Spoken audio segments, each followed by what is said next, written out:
Hey guys, welcome back to Grafting Dragon Fruit. It's Richard, and in this video today, I'm going to be giving you guys 7 tips to make it past winter. And before we begin, I want to thank our sponsor, Fruit Source, for making this video possible. Fruit Source, situated in the tropical havens of the Philippines, is your go-to destination for the finest dragon fruit cuttings. With years of dedication, they've mastered innovative farming techniques, ensuring optimal growth for dragon fruit varieties across different locations.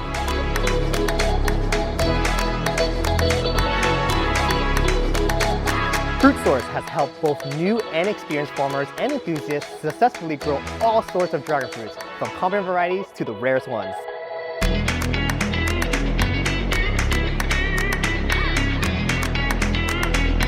And here's the exciting part. They offer educational programs to help you get started on your dragon fruit journey, from sourcing to maintenance and fruiting. They will guide you the whole way.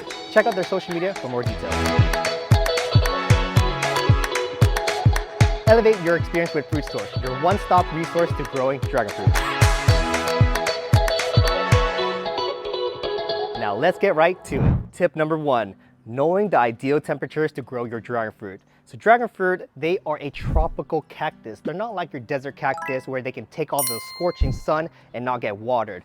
In the Philippines and Vietnam, they are the mecca of dragon fruit, and when they grow them over there, the temperatures are always warm and tropical. But if you're someone like me who lives in California, where we get the warm in the spring and summer, and then in the wintertime it gets rainy and cold, they don't like the winter season here. They go into hibernation, they stop all growth, and you'll see very little growth to anything. So I'm gonna give you guys the ideal temperature to grow dragon fruit in. It's gonna be in the range of 60 to 80 degrees Fahrenheit, and they thrive so well in those temperatures.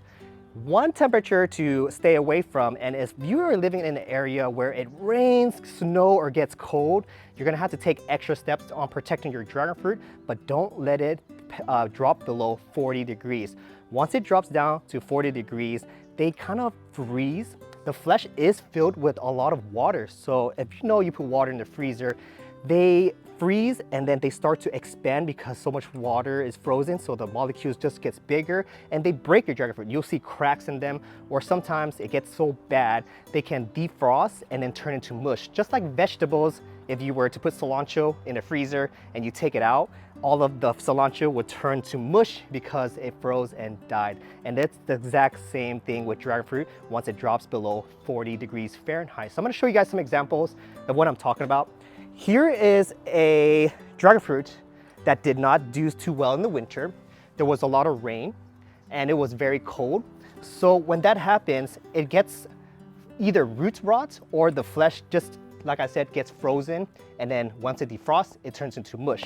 So luckily for me, you guys, this one did not get the root rot, because if it were to root rot, this whole thing will start turning yellow from the bottom all the way to the top. So when that happened, I was like, oh no, this one's gonna die. I have to restart. This one's Edgar's baby all over again. But luckily, as I was digging, I saw that the yellow started to separate right here. So I know there was still some green flesh here, so I was like, you know what? Let me just take care of this now by cutting off all of the infected area. So I would cut off all of the yellow. I dried it up and I put cinnamon on there to keep bugs, and it's kind of like a natural insecticide, and it keeps fungus away. So I put a little bit of cinnamon on it until it dries out. And luckily for me, that did the trick. So when it dropped below 40 degrees, this is what happens. It will freeze, melt, turn to mush. But if you guys are lucky and it didn't reach the roots, you can clean all that off and still have your plant thriving like this. So it's still green, still growing, so we're gonna keep it like that. And another thing I wanna talk about is, once you have cold and wind added together, it's one thing to have cold, but once you add the wind with the cold, you have from maybe a few days to save your plants to maybe a few seconds. Once the cold and wind hits together, the wind pushes the coldness to the branches, and that makes it even colder for the dragon plants, and they don't like that. So what you're gonna see is some cold front here, and that yellowing is from the wind and the cold pushing at the branch. You know there's no sun in the winter that's hot enough to get them to turn this color. So I was like, wow, the wind, we had like a lot of wind and cold this one night, and it was just crazy pushing everything over. And when I checked my dragon fruits the next morning, I was like, they're yellow, and that's from the cold and the wind. Tip number 2.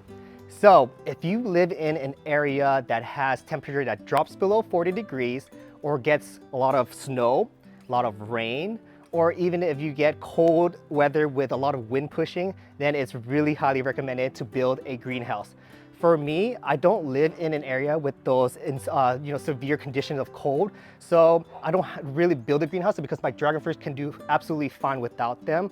I have no experience with building a greenhouse, but in my Facebook group, you can find it in the description. There's a link that says Facebook group, Grafting Dragon Fruit, join them. And if you need instructions on how to build a greenhouse, I have been seeing a lot of really good posts of all of these members building greenhouses in their backyard for their dragon fruit. So there's plenty of designs and styles that may fit your requirements. So if you guys are curious and want to build a greenhouse to protect your dragon fruit, and if it's needed, I highly, highly recommend to join the Grafting Dragon Fruit Facebook group and ask your question there. And right now there's a guy named Christopher. His Facebook name is Toffer, and he's building a really, really cool greenhouse right now. So if you guys go in my group and look up his name, you're gonna see his whole process, and he's almost done with it. So it's a really good time to catch him to ask any of those questions if needed. Tip number 3. So over time, your pots, your containers, the organic compound material in there is going to decompose over time, and that's a good thing because the soil is breaking down all of the organic nutrients, so that way they have it ready, available for the roots to uptake as food once they need it. But during the winter time, everything starts to get used up, and I noticed during the winter a lot of my soil starts to decompress, and that's because all of the organic matter has now been used up during the summer, and now I need to replenish them. So normally I would use Fox Farm to topsoil them, but because I'm trying a new method out to see if I can get improvement on getting avoiding the root rot that comes with too much moisture in the soil. So we're gonna use Gary's Best topsoil, and this soil here is mainly just high in sand, so the drainage is really well. Gary, the owner of Laguna Hills Nursery, actually told me that if you were to just top dress this with Gary's Best, over time as the soil decompresses, it will get replaced by this. So we're gonna see if that's true, and the only way to really find out is to give it a try, right? And let me show you guys what I'm talking about when I say the soil decompresses and you start seeing roots. So here, as you can see, the soil level in the summertime is always about almost to this ridge here. I fill it up pretty good. To make sure that they have everything they need and roots aren't popping out and getting scorched by the sun. But as you can see, as the nutrient starts to being uptake by the roots, you're going to start seeing them go down and the roots just kind of pop up. And you don't want this. You're going to want to make sure that all of that is covered, so that way when we fertilize and add all of the nutrients, these roots will actually uptake them. So what I'm going to do now, guys, is we're just going to top dress everything. Make sure that this is all covered up and we're at a good level. And like I said, make sure you guys take out all of the leaves, the debris, because all of this can actually, start to get moisture, and then it can mold up in there. So I like to remove all of the dead leaves before I add more topsoil in. And we're just gonna go ahead and do that to this whole pot.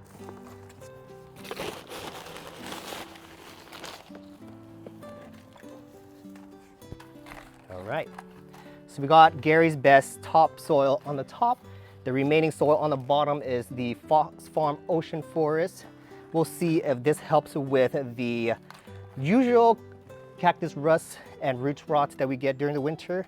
So this will be a great test to see, but that's what you're gonna wanna do once you see that happen to your pots. Tip number 4. So during the summertime, we are very heavily on using fertilizers that helps bloom and create more fruits, like a bloom fertilizer. In the wintertime, they're not producing fruits, they're not producing flowers, so you're not gonna need any bloom fertilizer for this part of the season here. When it hits the cold and wintertime starts, I switch over to all-purpose fertilizer or some fertilizer that is high in nitrogen. Why I do this? It's because they don't have fruits, like I said, so all of that calcium, phosphorus. They don't need all that. They need nitrogen to produce more green growth. So today, I'm going to be using Dr. Earth, and this is the all-purpose blend. So it's pretty even, I would say, 4, 6, 5. So we're gonna use this today. I've already added a topsoil. If you guys saw in the last tip, I used the Gary's Best. So Gary's Best doesn't have any organic fertilizer in there. So you want to make sure you add some type of organic fertilizer in there so it has food to break down and the roots can actually benefit from it. So I'm gonna go ahead now. This scooper here is about 750 cc. It's about 2.5 cups. So we're gonna go ahead and just put one of these in there. I use this here about 2 cups and it's just perfect. So what I'm gonna do now is make sure I mix it in with the Gary's Best topsoil. So that way everything is evenly in there. All the compost will break down within the soil and we're gonna get some nice nutrients and food for them to grow through the winter. So even though they're hibernating, you wanna make sure that they still got fertilizer and food so it helps mature your new branches that are growing. And once they reached a certain age and they get matured enough, they will fruit for you in the summer. So we're just basically prepping all of these new growth to grow faster, get more plumped and become mature. So when the spring and summer hits and flower season starts to come, these new branches will produce you guys fruits. So it's a good idea to add some nitrogen during the winter time. Another one I like to use, I like to switch back and forth. It's because I want all spectrum of nutrients in there, like all spectrum of bacteria.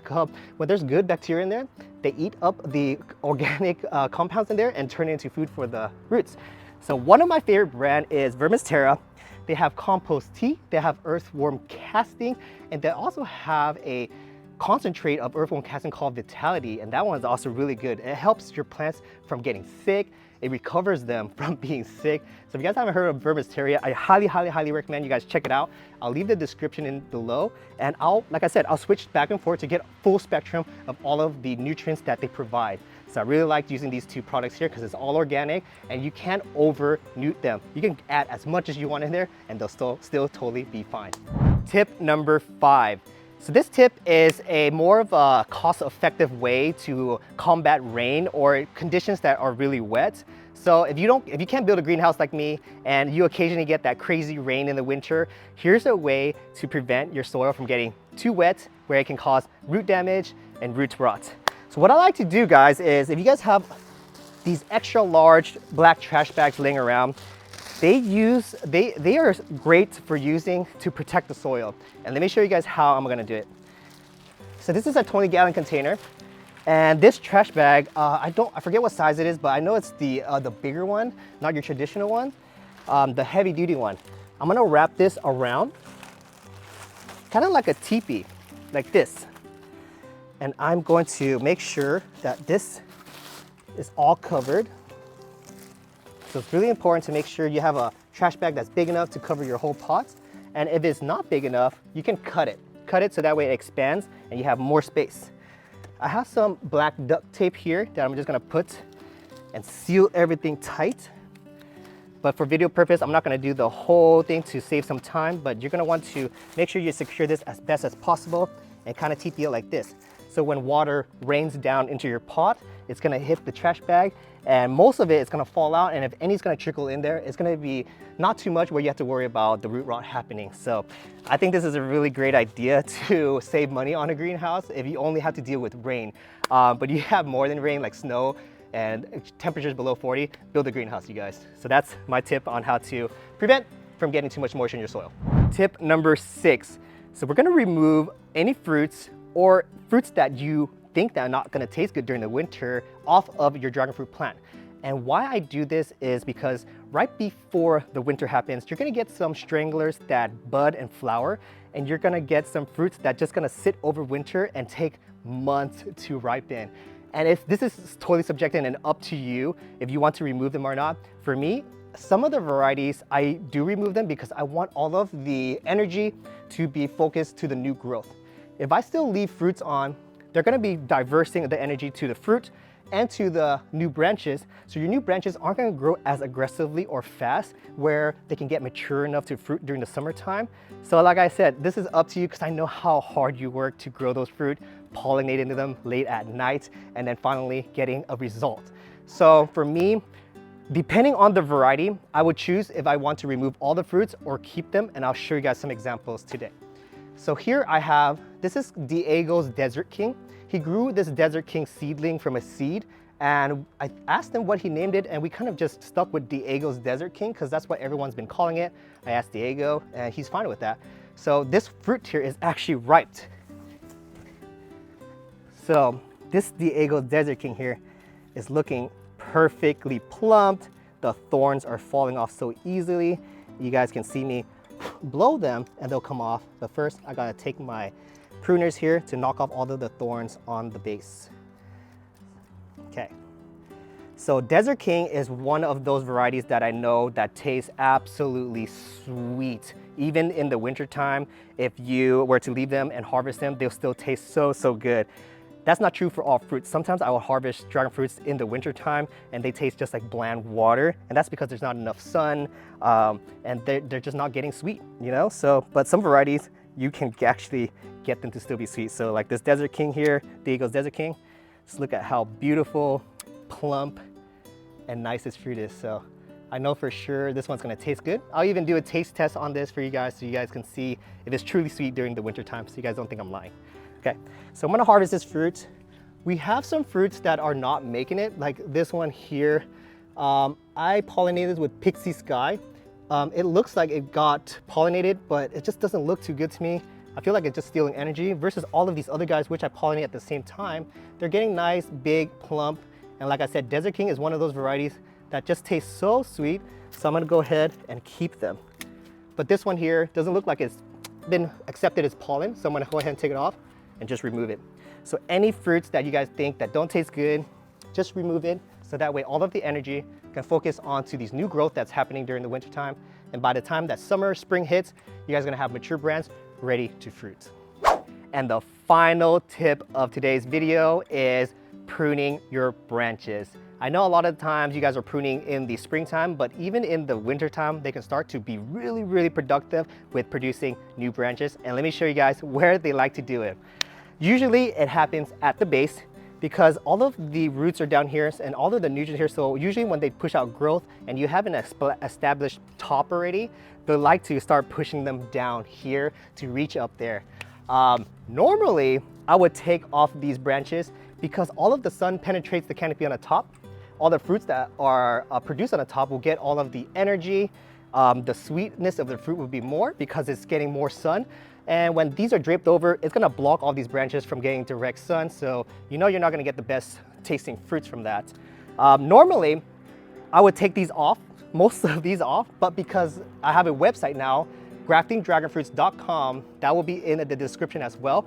I'm saving these branches so that way I have some inventory for you guys to purchase some dragon fruit so you can finally own your own cuttings of my varieties in your own garden.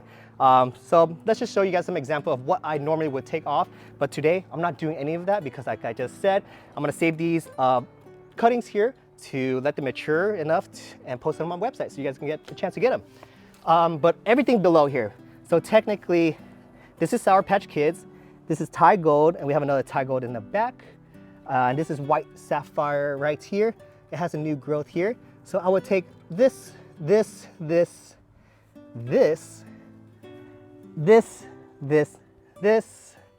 and these three here as well. So all of these lower growth would be removed. So that way, if you're like at your first year of growing dragon fruit and you have these growth, do yourself a favor and just remove them because they're just gonna waste energy. And if you don't have an established canopy yet, there's no point of keeping those unless you're planning to start more pots. You can take them as cuttings to create other pots of varieties that you like. So I like to leave all of the new growth on the top. And as you can see, last year I threw an event where I had a dragon fruit pop up and I sold a lot of cuttings. So I took a lot of the mature cuttings out. But during the winter time, they started to regrow again. Look how much new growth I have from every single of the varieties I have in this pot. Thai Gold, Sour Patch Kids, and even white sapphire is starting to put out so much growth. And those are the growth that you guys want to focus keeping on. Anything below that, go ahead and remove it if it's your first year. But if you guys want to have cuttings to restart a new pot, then take some and then reroot them, and you guys are gonna have more pots of the same variety. But that's how I would normally take care of all of the growth down here. But like I said, we're keeping them so you guys can have some dragon fruits of your own coming from our website soon. And that's all of the winter tips I have for you guys. I hope you guys found it useful and that it's gonna help you grow your dragon fruit through the winter. And if you guys did find it all helpful, hit that like button for me. If you guys have any more ideas of content you would like me to create, put it in the comments below and I'll get those started for you guys. And if you guys haven't subscribed to the channel yet, hit that subscribe button, turn on the notification so that way you won't miss another video once I post it up. Peace.